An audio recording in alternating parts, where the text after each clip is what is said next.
Тельняшка. Бала кезімде осы заманның балаларындай президент немесе Қазақтелеком басшысы болуы туралы еш ойламаппын.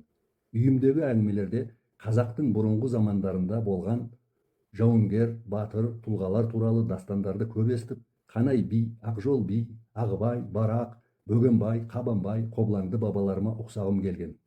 Оған қоса, бұрын Көкшетау облысының әкімі болған нағашым Досбол Жанғаловтың айтқаны бойынша, әскерилер бұрынғы батырлардың жолын жалғастырушы екенін білдім. Солай теңіз жаяу әскері, морпех, маринес офицері болу арманында шапшаң соққылауды, ұзақ жүгіру және суға көп малтуды ерте үйрендім.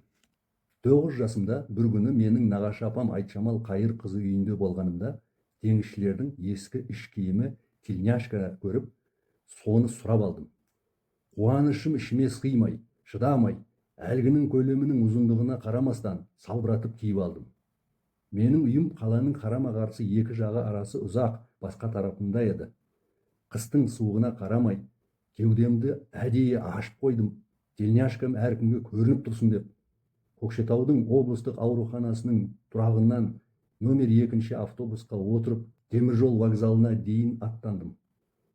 Сонда өзім шамалас таныс емес баланы көріп, оны әңгімеге тартып, бөсіп, мен теңізші боламын, енді өмірім теңіздер мен мұхиттарды меңгеру, дедім. Әлгі бала маған қадалып қарап, сыпайы түрде ақырын айтқаны осы еді. Саған оқығаның керек шығар, қайдағыны не қыласың, деді. Сол ақылды бала келешегінде кім болды екен? Теміржол вокзалындағы соңғы тұрақта түсіп, ұзын жаяу жүретін көпірге мініп, Көкшетау төңірегіне аса танымал Шанхай деген микроауданымыздағы үйіме асықпай бет алдым. Қатты аязға қарамай, кеудем ашық, тельняшкам бәріне көрініп тұр, ал өзім шексіз ризамын. Үшпу тельняшкамды қайта-қайта жудырып, ол әбден тозғанша дейін киетін болдым. Тіпті әке-шешем жаңа тельняшка алып беруге мәжбүр болған еді.